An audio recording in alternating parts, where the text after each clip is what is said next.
அவருக்கும் எனக்கும் தொடர்பு இருக்கா? ஆமாம், அவருக்கு எனக்கும் தொடர்பு இருக்கு. நீங்கள் சொல்கின்ற அவர் மீது சாட்டுகிற குற்றத்தோடு தொடர்பு இருக்கான்னு கேட்டால் இல்லடா வெண்ணெய்களான்னு தைரியமாக சொல்லுவேன். அந்த தைரியமும் திமிரும் எப்பயுமே என்கிட்ட இருந்துகிட்டே இருக்கும்.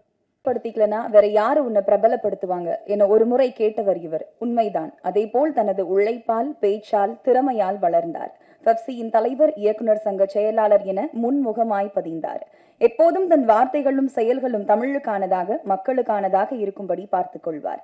இறைவன் மேல் வாரத்தை போட்டுவிட்டு உயர்ந்து நிற்கும் தமிழ் தலைப்பான உயிர் தமிழுக்கு என்ற படத்தில் நடித்து இன்றைய அரசியலை அழகாக பேச இருக்கும் படத்தின் நாயகன் இயக்குனர் அமீர் அவர்களை பேச அழைக்கிறேன்.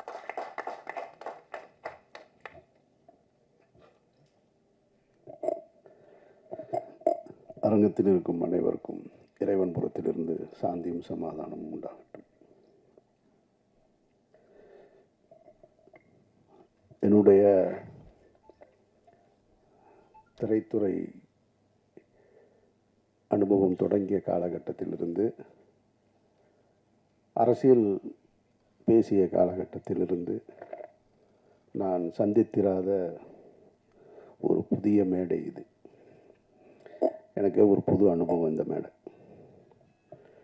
படம் பற்றி பேசுகிறதா, நடந்துட்டுருக்கிற பிரச்சனை பற்றி பேசுகிறதா, இந்த இக்கட்டான சூழலில் என் மீது பேரன்பு கொண்டு இந்த விழாவுக்கு வந்திருக்க என்னுடைய நட்புகளை பற்றி பேசுவதா அப்படின்னு எனக்கே ஒரு பெரிய குழப்பம்தான் இருக்குது. இப்போ வரைக்கும் இந்த செகண்ட் வரைக்கும் பிளாங்காக தான் இருக்கேன். என்ன பேச போகிறோன்னு ஒன்று மட்டும் தெளிவாக தெரியுது. நான் யார் அப்படின்னு இப்போ நான் என்ன நானே யோசிச்சுக்கிட்டே இருந்தா, ராமாயணத்தில் வருகின்ற சீதையும் நானும் கிட்டத்தட்ட உடன் பிறந்தார்கள் போல. அவர் அக்கினியில் மிதந்து தன்னுடைய கற்பை நிரூபித்தார்.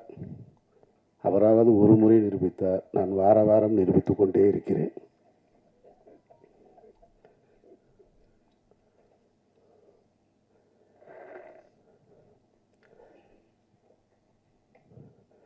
நிறைய சொல்லிட்டாங்க. நான் இந்த உயிர் தமிழுக்கு திரைப்படத்தினுடைய 2வது விழா இது, 2வது பத்திரிகையாளர் சந்திப்பு. இதே இடத்தில் தான் மாயவளை திரைப்படத்தின் பத்திரிகையாளர் சந்திப்பை நாங்கள் நடத்தினேன். அங்கேருந்து தான் தொடங்கினது. பல பருத்தி வீரன் மாயவளியில் தொடங்கும் போது பருத்தி வீரன் வந்துச்சு. இப்போது வேறையில் வந்து நிற்கிது. அந்த படத்தின் இயக்குனர் இந்த உட்காந்துருக்காரு அமைதியாக, ரமேஷ் பாலகிருஷ்ணன். நாங்கள் அதை ரிலீஸ் பண்ணுறதுக்காக வேலை செய்ய போய் அது ஏதோ ஒரு பிரச்சனையை தொடங்கி அது எங்கெங்கேயோ போய் நீதிமன்றத்தை நோக்கி போயிட்டு இருக்கும்போது, சரி கொஞ்சம் தள்ளி வச்சுக்கலாம் அப்படிங்கும்போது, இறைவன் மிகப்பெரியவனுடைய இறுதிக்கட்ட படப்பிடிப்பை நோக்கி போகும்போது ஒரு 8-10 நாள் தான், 10 நாள் இருந்தால் படம் முடிஞ்சிடும். அந்த படம் முடியும் போது ஒரு புது பிரச்சனை தொடங்குச்சு. அப்போ ஃபஸ்ட்டு எனக்கு தோணுனது, இது என்ன நடக்குது இங்கே, என்னை சுற்றி என்ன நடக்குது, எனக்கு எதுவுமே புரியலை அப்படின்னு பழனி பண்ணதான் நான் சொன்னேன். நான் ஒரு அறிக்கை மாதிரி கொடுக்கலான் இருக்கேன். நான் என்ன நடக்குது, இது ஏன் நடக்குது, யாருக்கு நடந்தது, எதுக்கு நடந்தது, எதை நோக்கி போகுது, ஒன்றும் புரியலைங்க அப்படின்னு. ஏன்னா ஒரு நாள் ஷூட்டிங் முடிச்சிட்டேன். கோகுலம் ஸ்டுடியோவில் ஒரு மிகப்பெரிய செட்டு போட்டு, அந்த செட்டு இன்னும் இருக்குது, பல பேருக்கு தெரியாத தகவல். ஒரு ஹைகோர்ட்டு செட்டு ஒன்று மிக தத்ரூபமாக போட்டு மிகப்பெரிய பொருட்செலவில் ஒரு நாள் ஷூட்டிங் முடிச்சிருக்கோம். செகண்ட் டே அந்த ஷூட்டிங் நடக்கலை. அன்றைக்கு இரவிலிருந்து தொடங்குச்சு பிரச்சனை. அப்போ நான் சொன்னேன், பழனி பண்ணிட்டேன், இந்த மாதிரி ஒரு அறிக்கை ஒன்று, ஒரு லெட்ரு மாதிரி கொடுத்துருவோம் என்னை சுற்றி என்ன நடக்குதுன்னு. அப்போ சொன்னார் பழனி பண்ணியா, விடுங்க எனத்தையாவது சொல்லுவாங்க, ஒரு 4 நாளில் சரியாயிரு, நீங்கள் பாட்டுக்கு போங்கன்னாரு. இல்லை கரு, எனக்கு என்னமோ இது சரியாக வரும்னு தோணலை. அவர் ரொம்ப எளிதாக கிடக்கணும்னு சொன்னார். இல்லை கரு, எனக்கு இது சரியாக வரும்னு தோணலை, நம்ம ஏதாவது சொல்ல வேண்டியது இருக்குது அப்படின்னு நான் சொன்னேன். ஒரு 2 நாளில் அப்படியே கூடுதலாச்சு, 3ஆவது நாள் கூடுதலாச்சு. அப்புறம் ஒரு அறிக்கை கொடுத்துட்டேன். நான் அறிக்கை கொடுத்த உடனே அறிக்கையிலிருந்து யார் அதுக்கு எதிர்கருத்து வருதுன்னு பார்த்தா, கடந்த ஒரு 15 ஆண்டுகளாக 2014க்கு பின்னால் நான் பேசிய அரசியலில் கருத்தியல் ரீதியாக எதிர்கொள்ள முடியாத, என்னோடு நேருக்கு நேர் போரிட கருத்தியல் ரீதியாக போரிட முடியாத அவர்கள் பூரா வெளியே வர ஆரம்பிக்கிறாங்க. வெளியே வந்து புதுசாக தகவல்களை சொல்கிறாங்க. ஒருத்தன் சொல்கிறான் அவர் ஓடிட்டாருன்றான், ஒருத்தன் எஸ்கேப்புன்றான், தலைமறைவாயிட்டார், எங்கே இருக்காருன்னு தெரியலைன்றான், என்னத்தையோ ஒன்று சொல்லிக்கிட்டே இருக்கான். அப்போ தான் நான் இங்கேருந்து ஒரு கல்யாணத்துக்கு போயிருந்தேன். கல்யாண வீட்டிலேருந்து அப்போ நான் இங்கே இருக்கும்போது இந்த செய்தி வருது, அவர் அமீர் தலைமறைவு அப்படின்னு. தலைமறைவுன்னு வந்த உடனேயே நான் அங்கேருந்து நான் கல்யாண வீட்டில் தான் உட்காந்துருக்கேன் அப்படின்னு சொல்கிறேன். அங்கேருந்து ஒரு கேள்வி எடுக்கான், கல்யாண வீட்டுக்கு போகிறது எதுக்குங்க மைக் எடுத்துகிட்டு போகிறாரு அப்படின்னா. ஏன்னா நீ தான் தலைமறைவுன்னா, நான் கல்யாண வீட்டில் உட்காந்துருக்கேன்னு சொல்கிறேன். அதுக்கு பதில் சொல்கிறான்னா மைக் எடுத்துகிட்டு போனாரான்னு கேட்குறேன். ஏன்னா கல்யாண வீட்டில் மைக்கு ஸ்பீக்கர்லாம் இருக்காதா. அங்கேருந்து இன்னொரு இப்படி ஒன் பை ஒன்னாக போய்கிட்டே இருக்கு. அப்படியே கூட்டிகிட்டு வர்றாங்க. கூட்டிகிட்டு வந்து ஒரு நெருக்கடிகள். எனக்கு என்ன இதிலிருந்து நான் கற்றுக்கிட்டது, நான் பத்திரிகையாளர்கள் மேலே மிகப்பெரிய மரியாதை கொண்டவன். என்னுடைய முதல் பத்திரிகையாளர் சந்திப்பு ஏவிஎம்மில் நடந்தது, மௌனம் பேசியதை திரைப்படத்திற்கு. அப்போ இருந்து இப்போ வரைக்கும் பத்திரிகையாளர்களோட நெருக்கமாக இருக்கிறவன். என்னை நேரடியாக தொடர்பு கொள்ளக்கூடிய, எனக்கு தெரிஞ்ச சினிமாவில் நான் இருக்கேன், இன்னும் மற்ற எத்தனை பேர் இருக்காங்கன்னு தெரியாது. பிஆர்ஓ பிடிச்சி தான் என்னை பிடிக்கணுன்ற அவசியம் இல்லை. ஸ்ட்ரைட்டாக எனக்கு மெசேஜ் வைப்பாங்க, நான் பேசுவேன். இன்றைக்கு ஊடகங்கள் பெருத்து விட்ட காரணத்தினால யூடியூப்பு அது இதுன்னு அவர்கள் தங்களுடைய வயிற்று பிழைப்புக்காக எதையோ ஒன்று பேசணும்னு பேசிக்கிட்டே இருக்காங்க.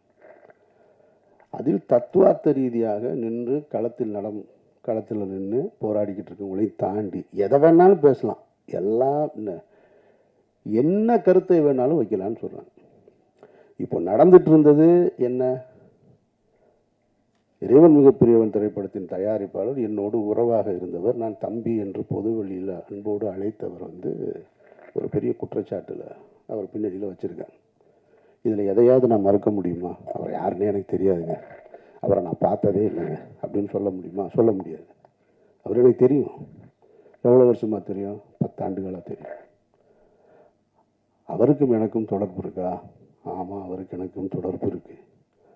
நீங்கள் சொல்கின்ற அவர் மீது சாட்டுகிற குற்றத்தோடு தொடர்பு இருக்கான்னு கேட்டால் இல்லடா வெண்ணைகளான்னு தைரியமாக சொல்லுவேன். அந்த தைரியமும் திமிரும் எப்பயுமே என்கிட்ட இருந்துக்கிட்டே இருக்கும்.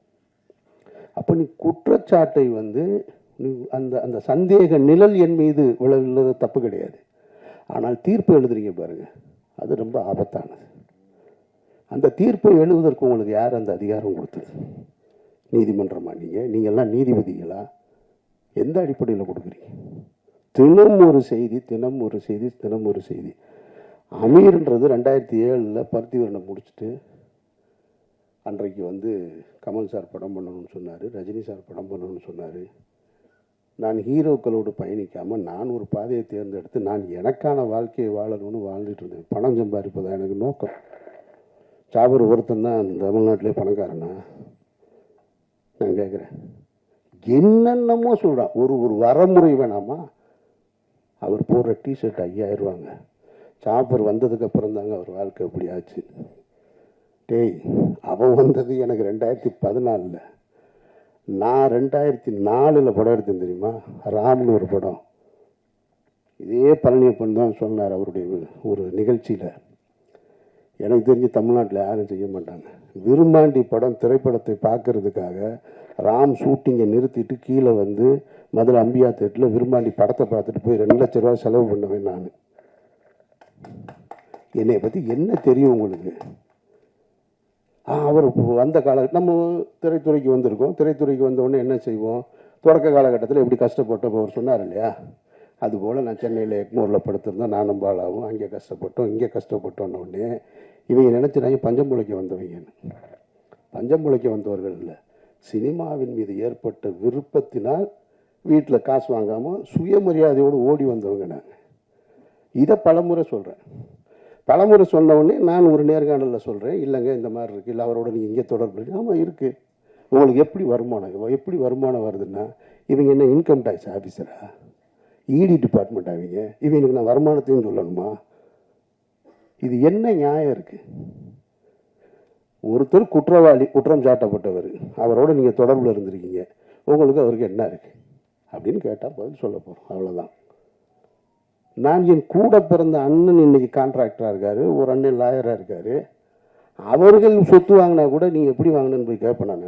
எங்கள் அண்ணன் கான்ட்ராக்டர், என்ன கான்ட்ராக்டர்னு கேட்டால் இப்போ அவர் என்ன டெண்டர் எடுத்திருக்காருன்னு கேட்டால் எனக்கு தெரியாது. இன்னொருத்தருடைய விஷயத்தை தெரிஞ்சுக்க வேண்டிய அவசியம் எனக்கு எங்கே இருக்குது? அது எது தேவையா எனக்கு? பழனியப்ப சொன்ன மாதிரி நானும் அவரும் ஜனாவும் பேசியிருக்கோம், எதையாவது பேசியிருக்கோமா? நீங்கள் என்ன பண்ணுறீங்க, நீங்கள் என்ன பண்ணுறீங்க, அதெல்லாம் எங்கள் வேலை கிடையாது. நான் எப்படி இருக்கிறேன்? நான் ஒரு இறை நம்பிக்கையோடு இருக்கேன். அவர் ஒரு பெரியாரிஸ்டாக இருக்கார், ஜனநாதன் ஒரு கம்யூனிஸ்டாக இருக்கார். 3 பேரும் ஒன்றா இருந்தோம். என்றைக்காவது வேறு ஏதாவது நாங்கள் கருத்துக்களை பேசியிருக்கோமா? பணம் எப்படி சம்பாதிக்கிறேன்னு? பணம் சம்பாதிக்கிறதுக்காக வரல, நான் பணம் சம்பாதிக்கிறதுக்கு நான் வரலை. என் வாழ்க்கையை என் விருப்பம் போல வாழணும்னு இந்த நிமிஷம் வரைக்கும் நான் ஆசைப்பட்டுக்கிட்டு இருக்கேன். இப்போ சொன்னாங்க பாருங்க, இந்த படத்துக்கு பின்னாடி நான் நிறையா படம் பண்ணுவேன் அது இதுன்னு. நான் இப்பவும் சொல்கிறேன், நான் இந்த படத்தை நம்பி இல்லை, உயிர் தமிழுக்கு நம்பி இல்லை, மாயவளையை நம்பி இல்லை, இறைவன் மிகப்பெரியவனை நம்பி இல்லை, சந்தனத்தேவனை நம்பி இல்லை. நான் ஒரு மனிதனாக வாழணும்னு ஆசைப்பட்டு என்னுடைய கடைசி காலம் வரைக்கும் நான் விரும்பிய வாழ்க்கையை வாழணும்னு ஆசைப்படுறேன். என் வாழ்க்கையை நான் அப்படி தான் பயணிக்க நினைக்கிறேன். சினிமாக்காரனாக பயணிக்கணும், பெரிய தொழிலதிபராக வாங்கணும், கார் வாங்கணும், பங்களா வாங்கணும், ஒரு நாள் ஆசைப்பட்டதில்லை. சிக்கலான காலகட்டத்தில் இப்போ நீங்கள் எல்லாம் சொல்லியிருப்பாங்க, அவருக்கு ஒருத்தன் சொல்கிறான் 10 ஆண்டுகளாக அவருடைய குடும்ப செலவு பூரா அவர் தான் பார்த்துக்கிறார், ஒருத்தன் ஆஃபீஸ் அவர் தான் ரன் பண்ணுறாங்க, என்னென்னமோ சொல்கிறேன். இந்த இருக்கான் எங்கள் அண்ணன் இந்த கூட்டத்துக்குள்ளே எங்கேயோ உட்காந்துருக்கான், அவன் கேட்குறான், இல்லையா கடந்த 10 நாளில் நான் என்ன செஞ்சிட்ருக்கேன் தெரியுங்களா?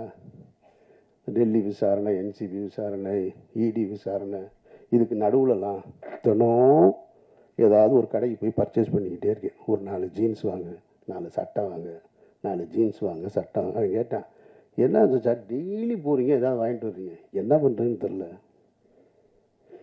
குடிக்கிற பழக்கம் இருந்தால் குடிக்கலாம், இல்லை வேறு எங்கேயாவது ஒரு அவுட்லெட் இருந்தால் அங்கே போகலாம், ஒன்றும் கிடையாது. நான் போகிறேன் வாங்குறேன் வர்றேன்.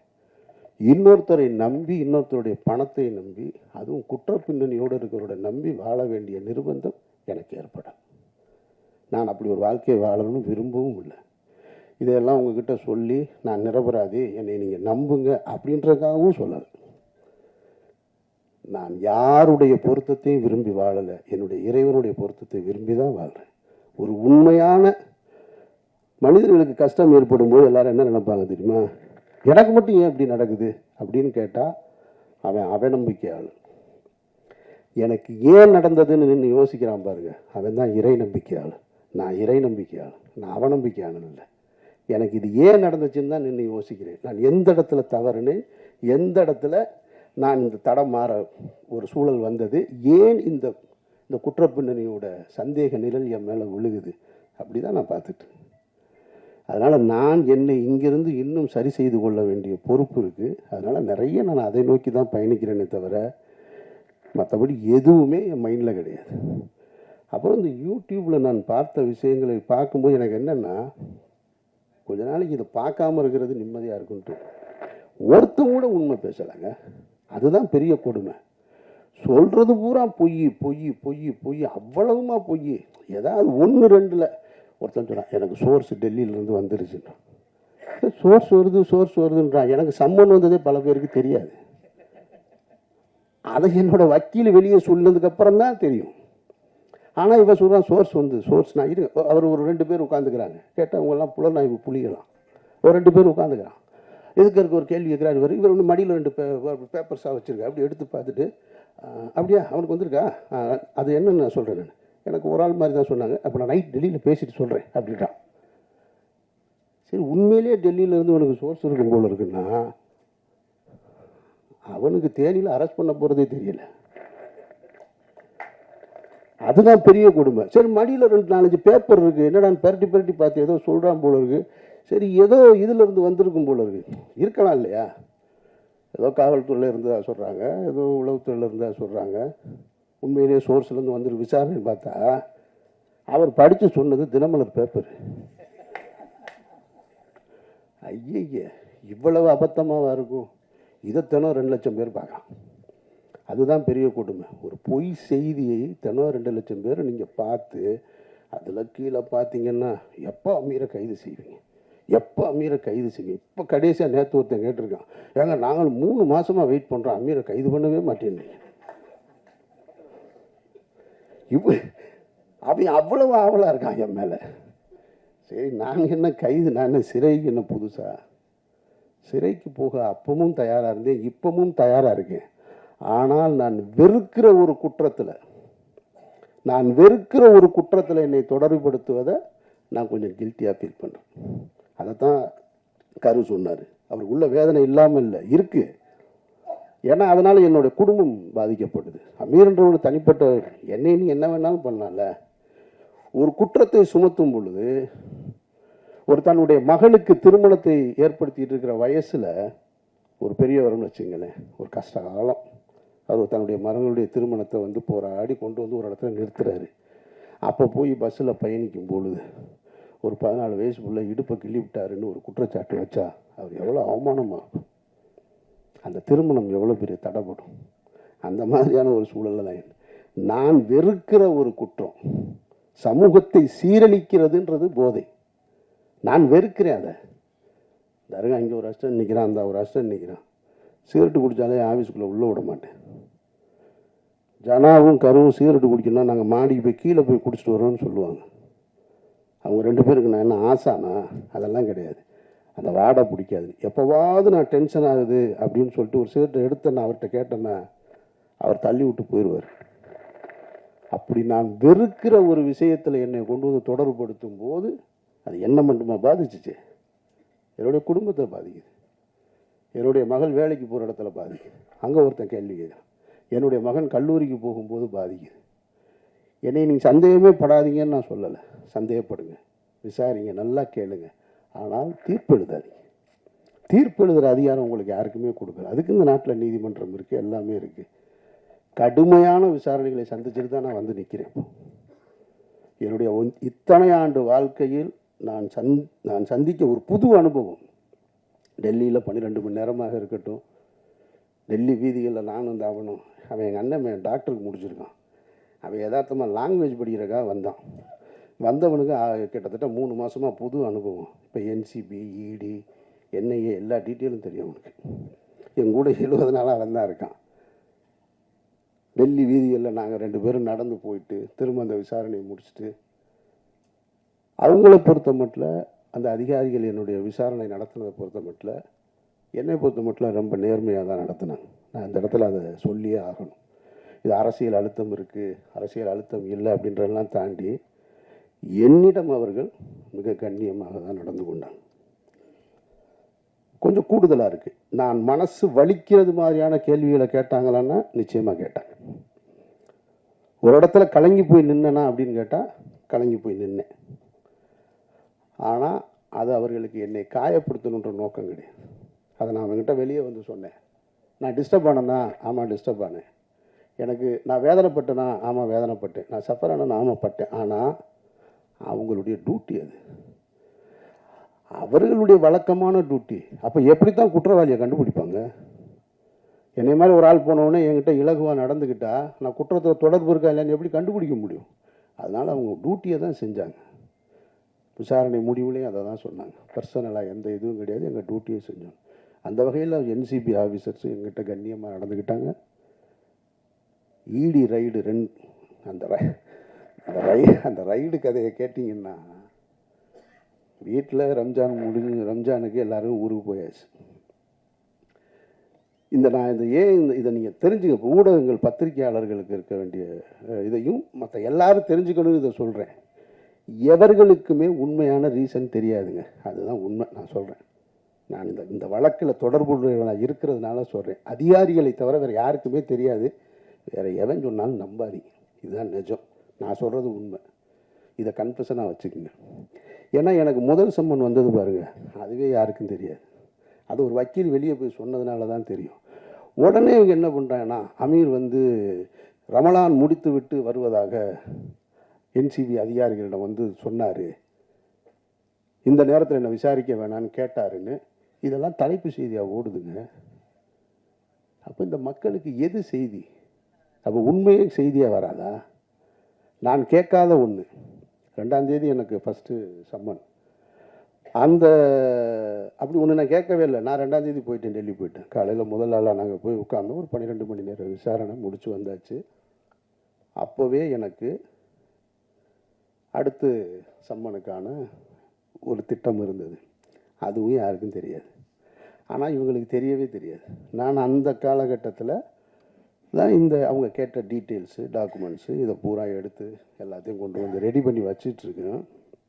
வச்சுட்டு ஒரு 3:30 மணி இருக்கும், 3:30 4 மணி. 4 மணிக்கு போய் வீட்டில் நான் அவனும் தான் படுக்கிறோம். வீட்டில் யாருமே இல்லை, ஃபேமிலியெல்லாம் ஊருக்கு போயிட்டாங்க ரம்ஜான் கொண்டாடுறதுக்கு. படுத்தா 5:30 மணிக்கு நோன்புக்கான காலை உணவை சாப்பிட்டுட்டு படுத்துருக்கான். 7:30 மணிக்கு ஒரு ஃபோன் அடிக்குது. அவன் ஃபோன் பக்கத்தில் என் கூட தான் பெட்டில் படுத்துருக்கான். அடிக்குது. அப்புறம் கட் பண்ணிட்டான். திருப்பி ஒரு 1.5 மணி நேரம் கழித்து ஃபோன் அடிக்குது. பார்த்தா இவன் பக்கத்தில் இருந்தவனை காணான். நான் தூங்குறேன். திடீர்னு எழுப்புறான். நான் கொஞ்சம் லைட் இருந்தால் தூங்க மாட்டேன், அதனால் நல்லா டார்க்காக ஸ்க்ரீனை போட்டு படுத்துருப்பேன். தட்டி எழுப்புறான், சச்சான்னு. முழிச்சு பார்த்தா ஒருத்தர் துப்பாக்கியினோடு நிற்கிறாரு, முகத்துக்கு நேரம். ஒன்றுமே புரியலை. கொஞ்சோன்னு லைட்டு அந்த ஜன்னல்லேருந்து லீக் ஆகுது. அதில் பார்த்தா ஒருத்தர் துப்பாக்கியோடு நிற்கிறார். 2 பேர். என்னடா அப்படின்றேன், தெரில. கண்ணே முழிக்க முடியலை. சரி, அதோடு சரி எந்திரிச்சு முழிச்சு பார்த்தா அப்புறமா இடி ஆஃபீஸர்ஸ் வந்திருக்காங்க. இது என்னுடைய வீட்டில். இதே ஒரு 2 மணி நேரத்துக்கு முன்னாடி என்னுடைய அலுவலகத்துக்கு வந்துட்டாங்க. அங்கே என்னோடய அசிஸ்டன்ஸு, என்னோடய ஆடிட்ரு எல்லாரையும் அவங்கள லாக் பண்ணிட்டாங்க. அப்புறம் இடி ஆஃபீஸர் வந்தாங்க. அவங்க வந்து தன்னை அறிமுகப்படுத்திக்கிட்டாங்க என்கிட்ட. நான் தான் இடி டைரக்டர்னு. ஒரு லேடி ரொம்ப கண்ணியமாக நடந்துக்கிட்டாங்க, ரொம்ப மரியாதையாக நடந்துக்கிட்டாங்க. நான் மூத்த கழுவிட்டு வர்றேங்கன்னு மூத்த கழுவிட்டு வந்து உட்காந்து அவர்களோட பேசிக்கிட்டு அன்றைக்கு 12 மணி வரைக்கும் அன்றைக்கும் போச்சு. அன்றைக்கும் விசாரணை முடிச்சுட்டு நான் இங்கேருந்து மதுரை போயிட்டேன். மதுரை போய் ரமலான் ப்ரேயரை முடிச்சுட்டு அங்கேருந்து அதுக்கப்புறமா திரும்ப ஓட்டு போட போனேன். அப்போ தான் பத்திரிகையாளர்கள் முறையாக சந்திக்கக்கூடிய சூழல் ஏற்பட்டது. அதுக்கு பின்னால் இப்போ வரைக்கும் நான் சொல்கிறேன். இதை ஏன் சொல்கிறேன்னா, இதன் பிறகும் எனக்கு ஒரு சம்மன் வந்திருக்கு. இந்த புலனாய்வு புலிகள்லாம் எங்கே போனாங்கன்னு தெரியல. நீ உண்மையிலே சோர்ஸ் உனக்கு சொல்லுதுன்னா, உனக்கு உண்மையிலே செய்தி வந்திருக்குன்னா, எனக்கு சம்மன் வந்தது ஏன் யாருக்குமே தெரியலை. நான் பர்பஸாக சொல்லவே இல்லை. என்ன தான் நடக்குதுன்னு பார்ப்போம். எவன் தான் கண்டுபிடிச்சி சொல்கிறான்னு பார்ப்போம். ஒருத்தர் சொல்லணும்ல, ஆமாம் அன்றைக்கி வந்திருக்குன்னு. அந்த சம்மனுக்கும் போய் 10.5 மணி நேரம் நான் விசாரணையை முடிச்சுட்டு தான் இங்கே வந்திருக்கேன். அப்படின்னா இதில் எதுவுமே உண்மை இல்லை. அவர்கள் கடமையை செய்கிறாங்க. நான் முதல் நாள்லேருந்து ஒத்துழைக்கிறேன். டே 1லேருந்து இவ்வளோ பெரிய சிக்கலான சூழல் என்னை ஏற்படும் போது நண்பர்களுடைய ஆறுதல் இருக்குது, நண்பர்களுடைய ஆலோசனை இருக்குது. குடும்பத்தில் இருக்கவங்க சொல்லுவாங்க, எங்கேயாவது வெளியூர் போயிடும், அங்கே போயிடுன்னு. டே 1லேருந்து என்னோடய ஆஃபீஸில் தான் இருக்கேன். நான் இங்கே தான் இருப்பேன். இந்த வழக்கு முடிகிற வரைக்கும் நான் இங்கே தான் இருப்பேன்.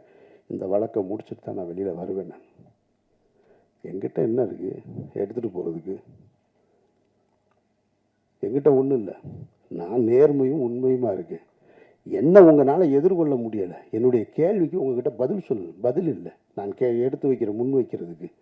அதனால் நீங்கள் என்னை குற்றவாளியாக்க ட்ரை பண்ணிக்கிட்டே இருக்கீங்க. நீங்கள் குற்றவாளி ஆக்கிட்டால் உடனே நான் குற்றவாளி ஆயிடுவேனா? பட் நான் தாங்கிக்கிறேன். வீட்டில் தாங்கலை. மகளுக்கும் மகனுக்கும் ஒரு அழுத்தம் ஏற்பட்டது. ஆனால் அதையும் தாண்டி எனக்கு முதல் ஆளாக எனக்கு ஆறுதலாக இருந்தது என்னுடைய குடும்பத்தார் தான், என்னுடைய 2 பெண் பிள்ளைகள் தான். தைரியமாக இருங்க, நீங்கள் உங்களுக்கு என்ன பிரச்சனை அப்படின்னு சொல்லி எப்போதும் போல என்னுடைய வீட்டை ஒரு சின்ன ஒரு சலசலப்பு கூட இல்லாமல், ஒரு சங்கடம் கூட இல்லாமல், ஒரு சஞ்சலம் கூட இல்லாமல் வச்சிருந்தது என்னுடைய குடும்பத்தார். அதற்கப்புறம் என்னுடைய நண்பர்கள் தான். எதுவுமே என் மைண்டில் கிடையாது. எனக்கு ஒரு சின்ன ஒரு சம்பவம் தான் நினைவுக்கு வந்தது. இந்த காலகட்டம் ரொம்ப கடுமையான காலகட்டம். என்னை சுற்றி இருந்த உறவுகள், நண்பர்கள் எல்லாருமே ரொம்ப தூரமாக போயிட்டாங்க. ஒரு கிட்டத்தட்ட என்னோட வாட்ஸ்அப்பில் என்னுடைய அலைபேசியில் ஒரு 2000 எண்கள் இருக்கும். அதில் 1950 எண்கள்லேருந்து அழைப்பு வர்றதில்லை, அப்படியே நின்றுச்சு. அதெல்லாம் ஓகே. அப்போ எனக்கு என்ன தோணுச்சுன்னா, இந்த பறவைகள் நிறைய இருக்கக்கூடிய ஒரு மரத்துக்கு பக்கத்தில் ஒரு வெடி சத்தம் கேட்டவுடனே பறவை பூரா ஓடி போயிடும். அந்த மரத்தில் எதுவுமே இருக்காது, எல்லாம் ஒரு அப்படின்ற செகண்டில் காணாம போயிடும். அப்புறம் போனதுக்கப்புறம் சில பறவைகள் மட்டும் வரும். சில முதல்ல இருந்த 500 இருந்துச்சுன்னா வராது, ஒரு 50 தான் வரும். அதுபோல் என்னுடைய வாழ்க்கையில் எனக்கு நடந்த இந்த நிகழ்வில் டமால்னு ஒரு வெடி சத்தம் கேட்ட உடனே டமால் எல்லாரும் ஓடிட்டாங்க. அப்புறமா அந்த பறவை போல என்னுடைய நண்பர்கள் என்னை யோசித்து, ஓ அது மரத்து மேலே உள்ள தப்பா, வெடி போட்டவன் தப்புன்னு சொல்லி அந்த மரத்தில் வந்து பறவைகள் இருப்பது போல் என்னுடைய நண்பர்கள் என்னை தேடி வந்துக்கிட்டு இருக்காங்க. டே 1லேருந்து அந்த ஒரு நாள் தான் அந்த ஷாக்கிங். 2வது நாள் யாருக்குமே இதை பற்றின கவலையும் இல்லை, வந்து என்னோடு இருக்காங்க.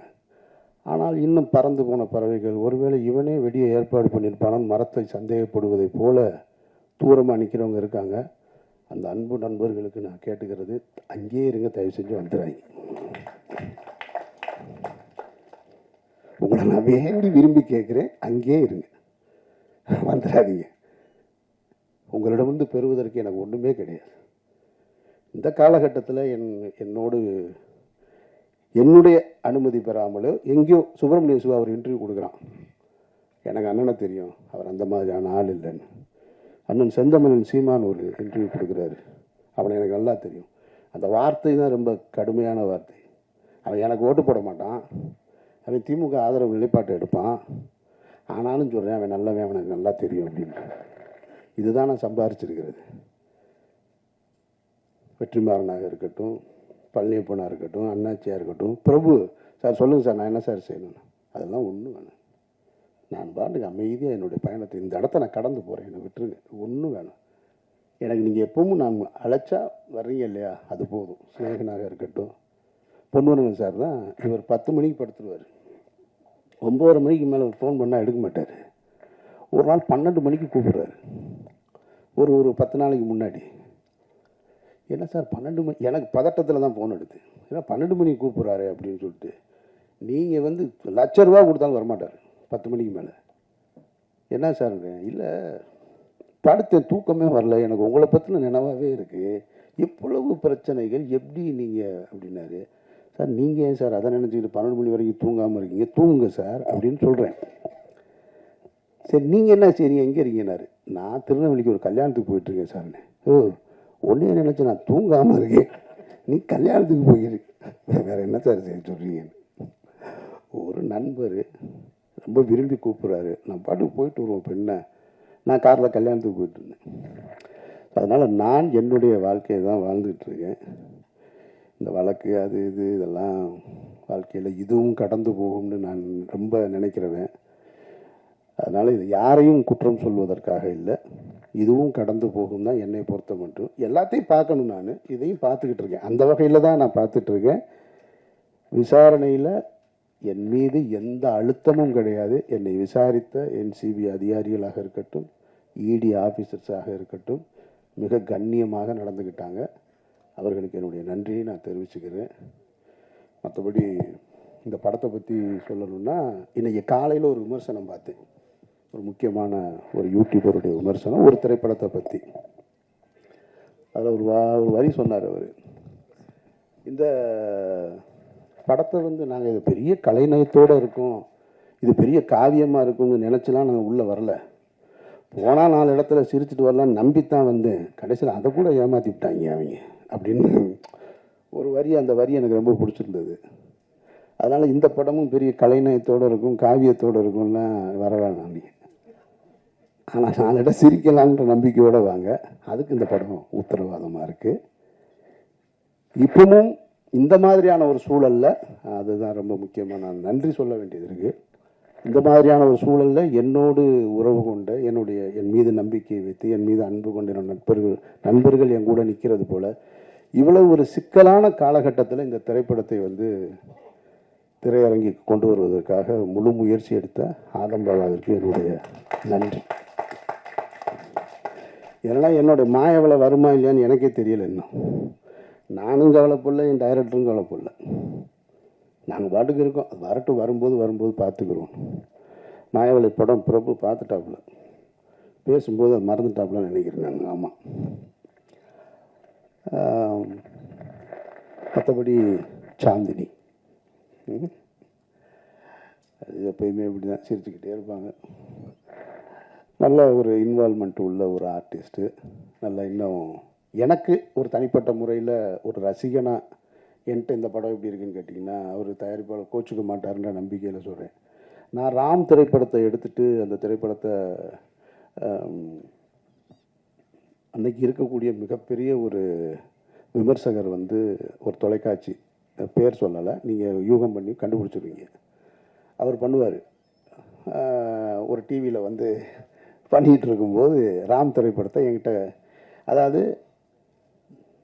படங்கள் வந்து முதல் வாரம் விமர்சனம் பண்ணால் தான் அதுக்கு பேர் விமர்சனம். என் படத்தை 5வது வாரத்துக்கு விமர்சனத்துக்கு கூப்பிட்டு போகிறார்.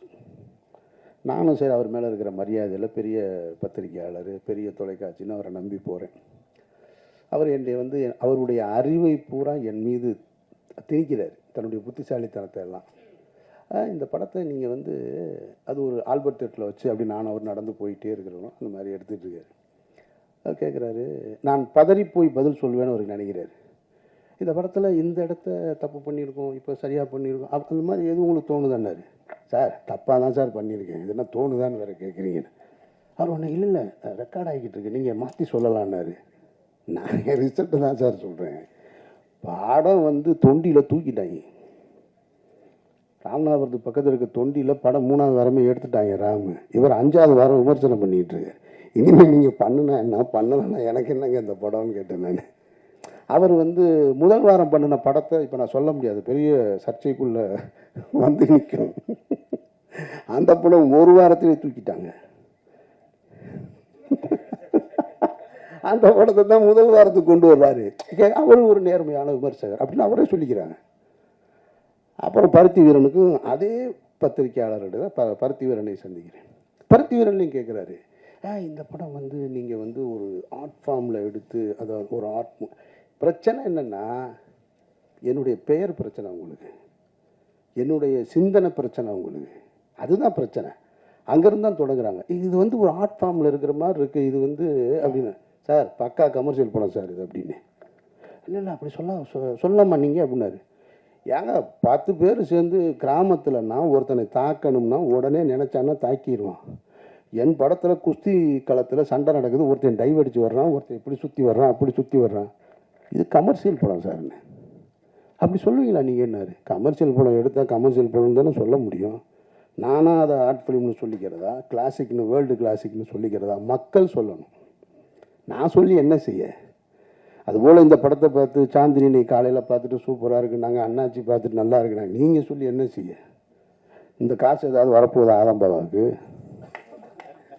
இவங்க 2 பேரும் சொல்லிக்கிறாங்களா படம் சூப்பராக இருக்குன்னு. அவரும் உடனே கேட்டுட்டு சாந்தினியே சொல்லிட்டாங்க படம் நல்லா இருக்குன்னு, ஒரு ஏரியா வேணா வாங்கிக்கிற சொல்லுங்க, அண்ணாச்சிக்கு வேணா சிட்டியை எழுதி விடு. காசு மக்கள் பார்த்து சொல்லணும். அப்போ என் பார்வையில் உயிர் தமிழுக்கு இன்னும் சரியாக வந்திருக்கணும்னு நான் ஆசைப்பட்றேன். ஆனாலும் பழனியப்பன் சொன்னது போல் இவ்வளோ காலகட்டத்துக்கு நடுவில் அந்த படத்தை வந்து சரியாக எடுத்து கொண்டு வந்து திரைக்கு கொண்டு வந்து சேர்க்குறதே பெரிய விஷயம். இதில் பணம் வருது வரலை அதெல்லாம் இல்லைங்க பிரச்சனை. ஒரு வேலையை எடுத்துக்கிட்டோம், அதை செஞ்சு முடிச்சோன்னு இருக்குல்ல, அதில் தான் ஒரு மனிதனுக்கு வெற்றி. அந்த அடிப்படையில் நான் இந்த படத்தில் நான் ஒத்துக்கிட்டு உள்ளே வந்து நடிக்க வந்தேன். நடிகனாக என்னுடைய பங்களிப்பை செஞ்சேன். அது நல்லா இருக்குது நல்லா இல்லை, எனக்கு பிடிச்சிருக்கு பிடிக்கலை, அதெல்லாம் இல்லை, முக்கியம் இல்லை. என் வேலையை நான் சரியாக செஞ்சுருக்கேன். ஆரம்பாவை படத்தை எடுக்கணும்னு வந்தார், உறுதியாக நின்று கடைசி வரைக்கும் அந்த படத்தை கொண்டு வந்து சேர்த்துருக்காரு. இதுவே உங்களுக்கு வெற்றி தான். பணம் அப்புறமா எப்போ வேணாலும் சம்பாரிச்சிங்க. ஸோ அந்த வகையில் இது 10ஆம் தேதி இந்த படம் திரைக்கு வருது. உங்களுடைய வாழ்த்துக்களோடும் மற்றபடி ஒன்றும் இல்லை. இதில் எதுவும் என்கிட்ட எதுவும் கேட்க வேண்டியது இருக்கா சார்? முதல்ல ஒரு ஃபோட்டோ எடுத்துக்கலாம் சார், முடிச்சுட்டு அப்புறம் கேள்வி. நீங்கள் உட்காந்து ஒரு